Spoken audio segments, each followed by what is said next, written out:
Every small town in the United States has its own special character. It is unique, quite unlike any other place in the world. But in a larger sense, each small town can be taken as typical of many other small focal points of population in America. There is the same easy pace, the same unity of culture, tradition, background, a cohesiveness of society. Many of the citizens of the town are shopkeepers, for this is the chief shopping center for the surrounding farm country.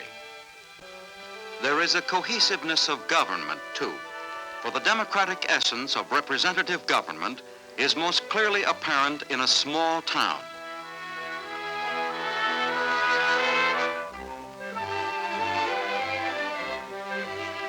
A large segment of the population earns its living by fishing, primarily for shrimp.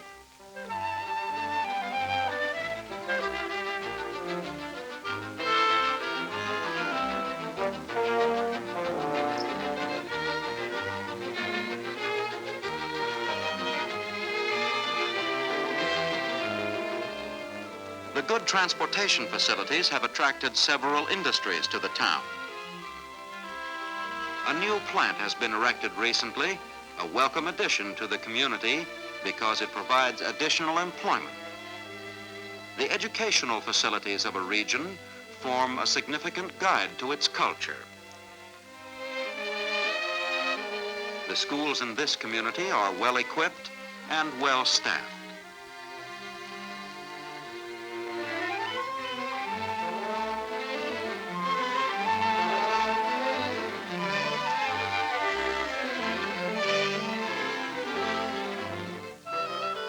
The modern high school serves not only the town, but the children from the neighboring farm regions as well. These, then, are some of the physical components of the town. But here in the high school, we may find some other elements, less tangible ones perhaps, but nonetheless essential to an understanding of the town. For in the education of the young, the pattern of a culture can be clearly seen. What students in a social science class learn about the philosophy of government, for example, can tell us a great deal about a people. They have already learned that the history of civilization is the history of social change. Now, they will discuss the methods that different cultures have used to solve the problems created by social change. The instructor is prepared to illustrate graphically the two solutions to such problems that have been devised. He says, the first method consists of a government structure, something like a pyramid. In such a government, all important decisions are made by one person, or a small group of persons, at the top.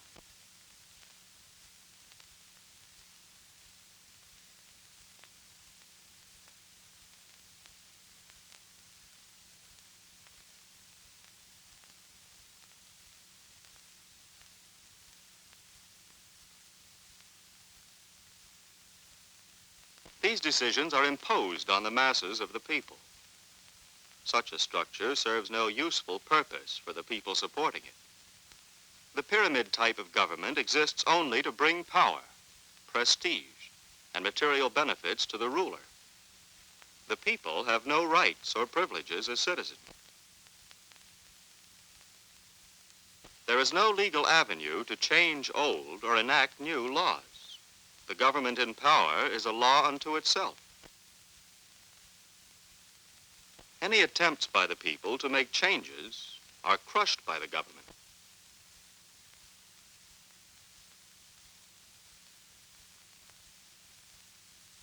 Its officials cannot be influenced by public opinion.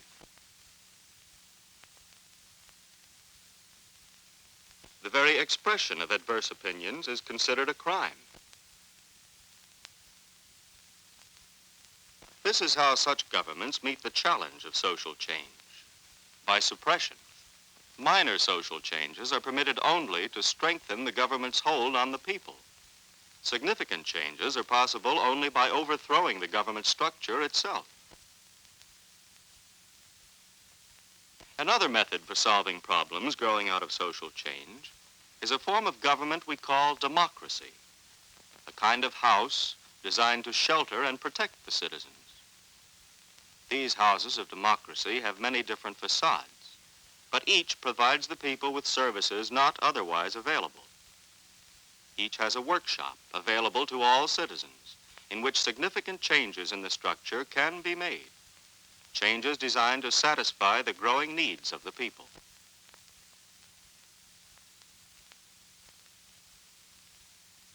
Whenever the majority of the citizens decides to change their building, they do so by using the workshop to construct the needed improvement.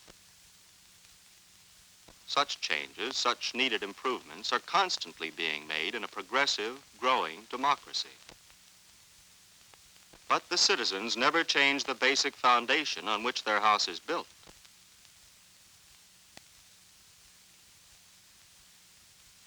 Every democracy is based on a fixed body of law, like the foundation of a house.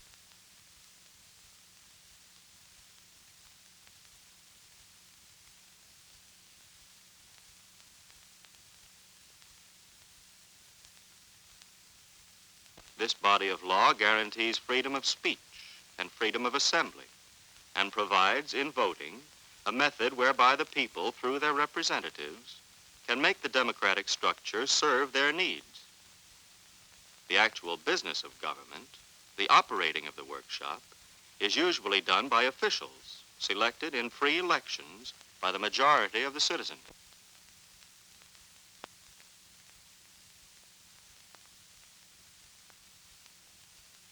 And so we see that the entire world is populated by groups of people, some living in slavery, oppressed by the pyramid of tyranny, others living in freedom, in a democratic house they have built themselves. When the teacher has finished his chalk talk, the students have many questions to ask. Having grown up under the democratic structure, these students are eager to learn more about the unfamiliar system, the pyramid system, as their instructor calls it. When the question is raised as to what is wrong with the pyramid system, the instructor points out that while such a system can be effective in achieving its aims, it does so at a tremendous cost.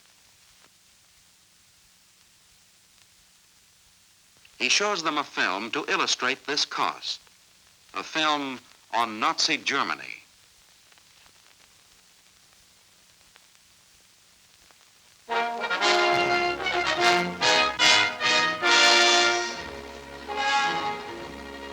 Germany, 1920, a nation on the verge of chaos, strangled by inflation, paralyzed by widespread unemployment.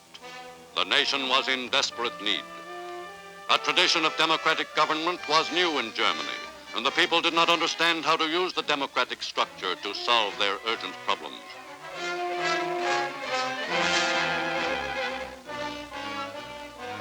Instead, they listened eagerly, uncritically to every demagogue who offered a quick solution to the problems of the nation.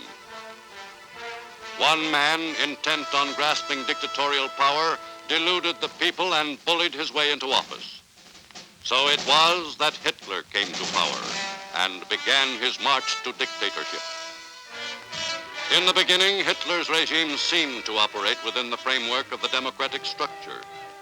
By means of rigorous economic controls enacted by edict, the economy was superficially stabilized. There was full employment for the first time in years. The nation seemed prosperous. But behind the facade of prosperity, there was terror. Those who opposed the Nazis' march to dictatorship were forcibly arrested without even the semblance of a legal trial.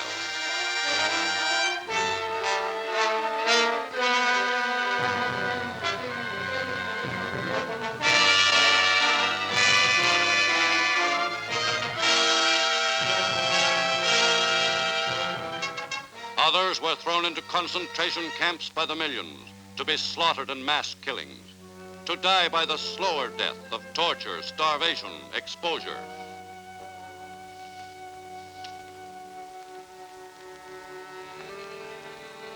This reign of terror was the natural accompaniment of the Nazi dictatorship, for only by rigorous oppression of his opponents can a dictator ensure stability of his rule. But there was misery in Nazi Germany, even for those who tacitly supported the regime. There was a maximum production of food, but not for civilians and women. Industry flourished, but there were no clothes, no fuel, no goods for the people.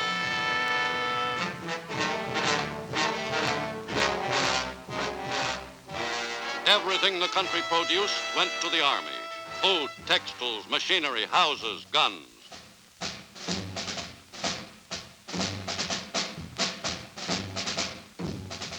Nazi Germany was a totalitarian state, organized for total war. There was room for nothing else but war.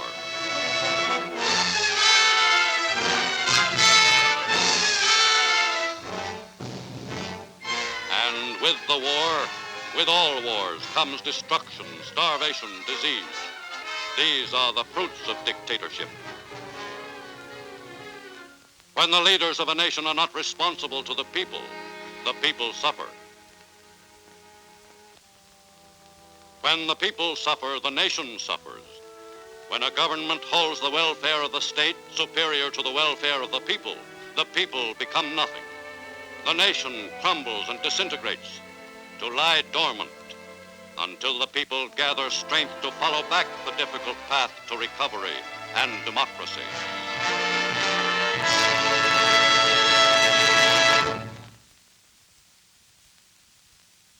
Yes, the film was a shock, but the instructor thinks it has answered the question of what is wrong with a pyramid kind of government. Ancient Egypt and Nazi Germany were both able to solve the problems of social change. The students understand now at what a cost such a solution is made. But what about the democratic system? How do such systems solve the problems growing out of social change? Democracy is a dynamic thing, ever sensitive to the needs and pressures of the people, even in such a small community as this one. Every day, new things happen in a town. Organic changes, creating problems which must be solved by democratic action.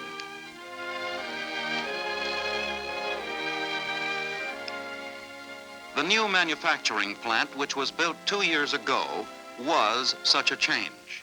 The problem it created was a simple one, something no one thought of. As part of the plant's operation, a waste material was being discharged into the bay, a foreign substance pouring into the water for 2 years. A simple thing. No one had noticed it.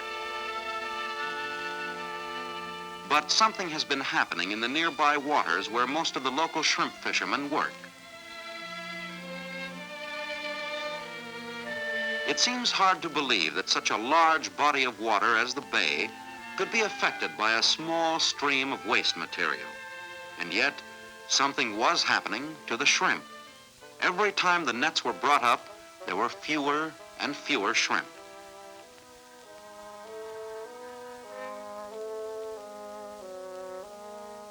The small, worthless, inedible fish that were always found in the nets did not seem to be affected. But the shrimp were being driven away, forced to migrate to new waters, cleaner waters. It hardly seemed worthwhile to throw the nets anymore. The shrimp catch was so small.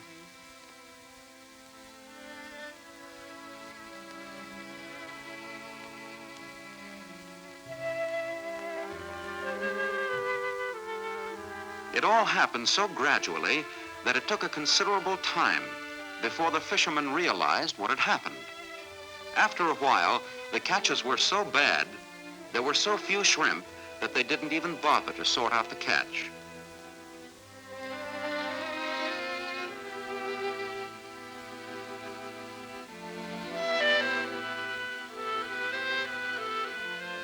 Throw everything back to the sea. There is nothing here that can be used, nothing that can be marketed. Throw it all back and head for home.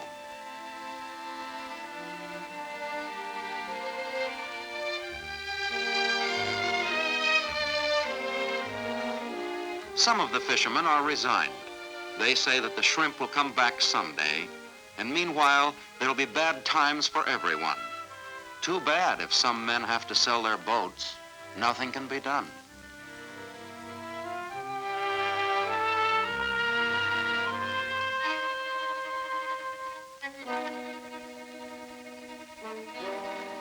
are some other fishermen who think something can be done.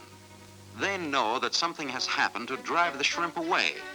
Perhaps if they hire experts, scientists to investigate, the cause of the disaster would come to light and the shrimp could be brought back.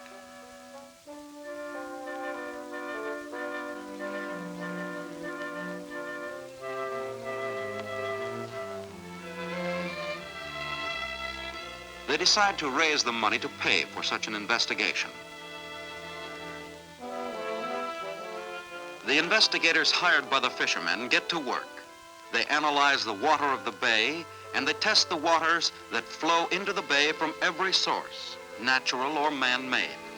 Finally, they arrive at the waste disposal outlet of the new manufacturing company. They are looking for a substance that has been destroying the microscopic organisms on which the shrimp feed. The shrimp have disappeared because their food supply has been destroyed.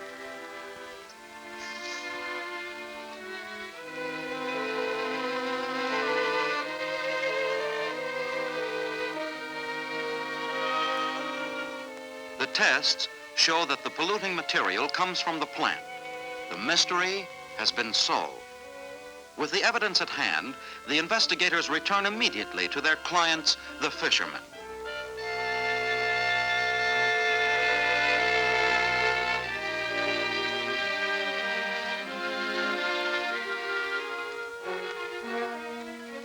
The fishermen gather together quickly to hear the news. Their whole livelihood is at stake, and they're anxious to find out if something can be done.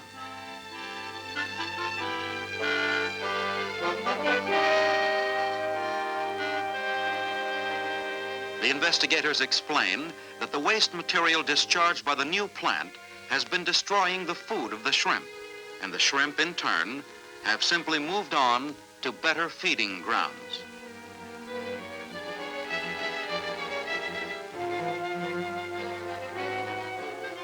The fishermen decide to send a delegation to the plant manager. The entire fishing industry is threatened by the plant's waste discharge, and the fishermen want prompt action.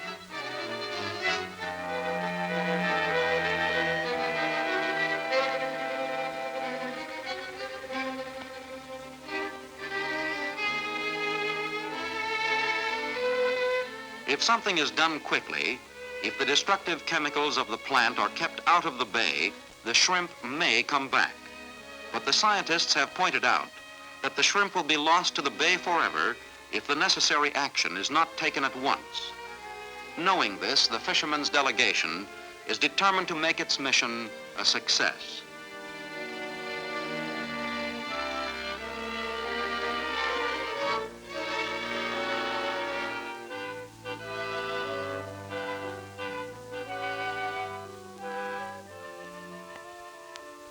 After they reach the plant manager's office and introduce themselves, they explain what has happened, how the shrimp on which the fishermen's living depends have left the bay, and how the investigators have proven that the plant's waste discharge is responsible for this disaster.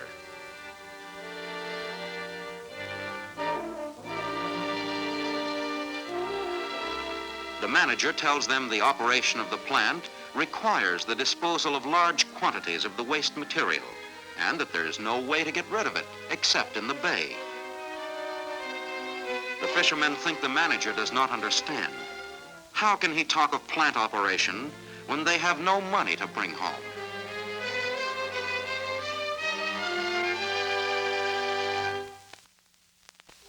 The manager is patient. He explains once more. And he points out that the employees of the plant would suffer too if the plant were to shut down, as it must, if they cannot dispose of the waste. No, the plant will do nothing, and there is no law that says they cannot do as they please in the matter. The fishermen are angry.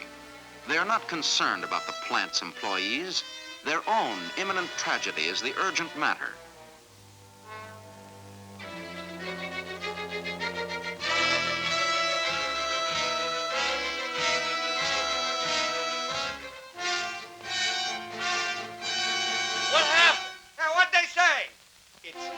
No good. It's no good. They won't do anything. They don't care anything about what happens to us. Let's show them. They are angry men, desperate Who do men. they think they are anyway? Let's wreck the place! These are a simple people. Violence seems to be their only solution. Come on, let's go! Yeah, let's get going! So they think the lobby plant's so important, do they? They can't get away with that stuff! Come on, let's go!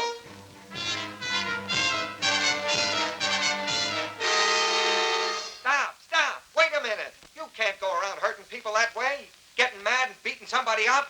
Why not? Because this is a democracy, and we got different ways to do things here. A young fisherman, a veteran of the war, has a different idea. He reminds the men of their fathers and grandfathers who came to the United States looking for freedom and equality by law. By law. That's the important thing, he says. We got laws to settle this kind of thing, not fighting. We had enough fighting in the war. A second fisherman gets the idea. That's right. We got a constitution here. We got laws and judges to protect our rights. He talks about the Constitution, the legal machinery created by their forefathers to put right such unfair hardships as now beset them. In some countries, he is saying, neither the fishermen nor the plant owners would have anything to say about it. The authorities would just have one side or the other thrown into a concentration camp or even shot. But it doesn't happen that way here in the United States. They remember now. Their panic, their anger made them forget their rights and duties as citizens of a democracy. But they remember now. The two eloquent speakers are appointed to present on their behalf a formal complaint to the town's governing body, the Board of Selectmen. This board, which has its offices in the City Hall, has in this community 3 members, freely elected by the citizens of the township.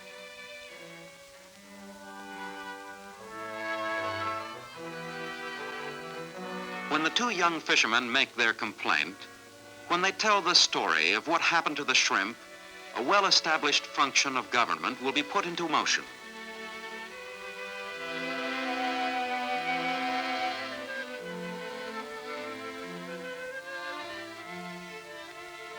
The Board of Selectmen makes a thorough, painstaking investigation. They question the fishermen and get statistics on the decrease of the shrimp.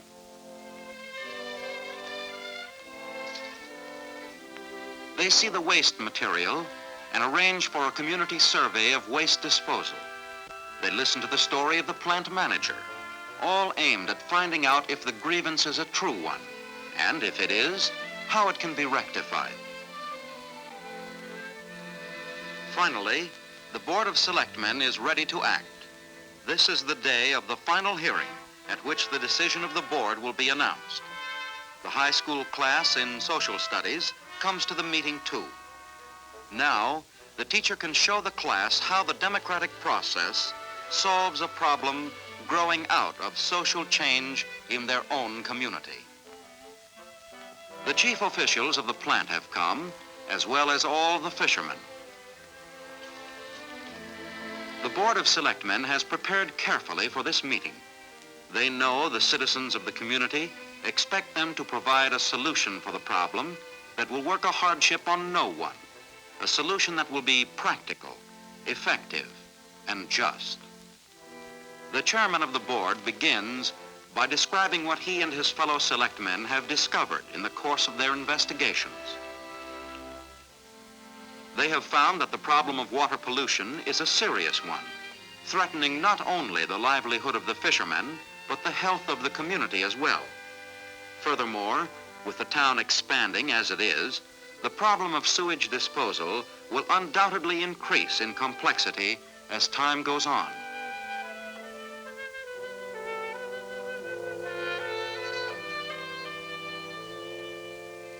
The chairman next introduces a county public health officer who explains that waste products of practically every kind, including those that already exist in the community and those that may develop in future years, are in some way destructive or potentially dangerous.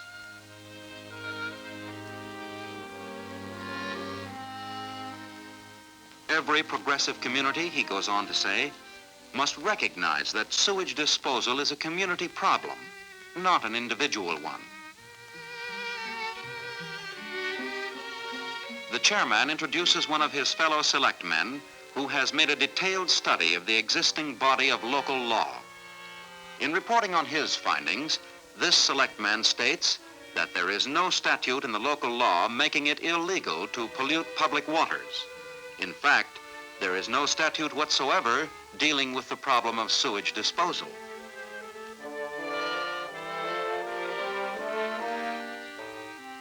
To correct this situation, the board proposes that two things be done.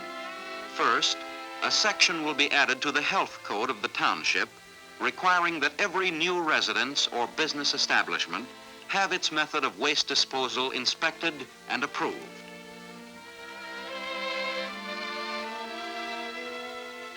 Second, the board proposes that the township build a public sewage disposal plant, similar to this one recently constructed by a neighboring community. The cost of the project to be defrayed by tax assessments on private homes and industrial enterprises proportional to their use.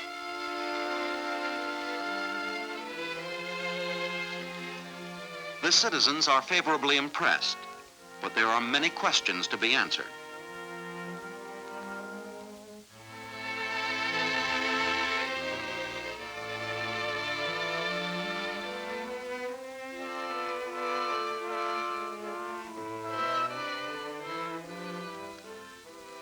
As the additional points are clarified, it becomes clear that the board has done its job well. What began as a dispute between two small groups in the community has grown into a recognition of a basic evil menacing the entire community. The problem has been solved by the prompt and competent action of the democratically elected representatives of the people. A concrete example of how people solve their problems growing out of social change in a democracy has been witnessed by the high school class, and the significance of the events they have just witnessed is pointed out to them by their instructor. Thus, we see the chief difference between welfare service in a democracy and in a totalitarian state. Here, the service provided, this new sewage disposal plant that we will have, for example, grows out of the people's needs, all the people. In a dictatorship, this might have turned into a trial, with either the fishermen or the plant being penalized. But in a democracy, all the people must be considered. With the tradition of democratic government, based on law, based on a well-defined structure of how to do things for the good of the majority of the people, the nation can flourish, the community can flourish, because the people flourish.